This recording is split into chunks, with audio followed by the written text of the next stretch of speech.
This spring, 14-year-old Hanina Valenzuela was riding her bike with a friend in Marietta, Georgia, when she was killed as part of an initiation into an MS-13 gang. In 2016, Christopher Dean was brutally murdered by gang members in Atlanta. The DA called it the most horrific death in recent history. His murder left 2 children without a father. In 2010, 11-year-old Nicholas Sheffy was shot and killed sleeping in his bed during a drive-by shooting in Chamblee, Georgia. These are just 3 of the too many lives lost, tragically cut short due to senseless gang violence.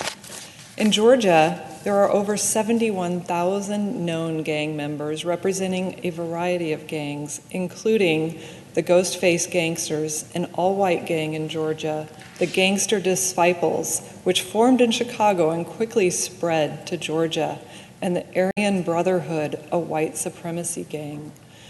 Nationwide, there are more than 1.4 million members in 33,000 gangs across the U.S. According to the most recent National Gang Report, half of law enforcement officials reported that gang-related violence has increased in each of their jurisdictions. Thankfully, President Trump and Georgia leaders have taken strong action to address the rising tide of gang violence and to end the cycles of violence that they cause. For the first time ever, the Department of Justice has brought terrorism charges against a member of the MS-13 gang, taking action against their leader and 21 other gang members. Under the leadership of Georgia Governor Brian Kemp and Attorney General Chris Carr, my home state of Georgia has led the way on confronting gang violence, passing legislation that gives prosecutors the tools they need to disrupt and dismantle these terrible gang networks. Today, I'm introducing the Cracking Down on Gangs and Deporting Criminals Act to apply Georgia's anti-gang, pro-community measures across our country.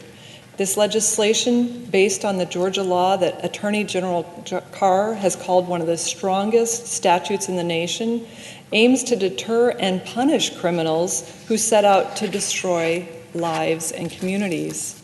This includes violent crimes like the murders of Hanina, Christopher, and Nicholas. In addition to violence, gangs run elaborate drug operations. One recent bust in Pickens County last month resulted in the arrest of nearly 50 individuals. Law enforcement confiscated nearly $2 million worth of methamphetamine from a drug ring run by 3 gangs.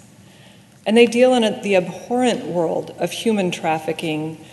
A study in San Diego County found that an astounding 85% of those involved in human trafficking were actively involved in gangs. Current federal gang statute has 3 strict criteria that are difficult for prosecutors to meet in order to hold someone accountable for their participation in a street gang. The legislation I'm introducing today will make it easier for federal prosecutors to seek harsh sentences for gang activity.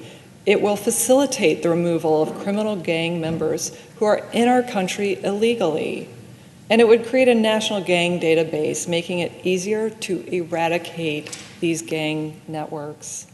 We need to take action now to take violent gang members off of our streets. Across the country, violence is skyrocketing in our cities, while radicals call to defund and abolish the police.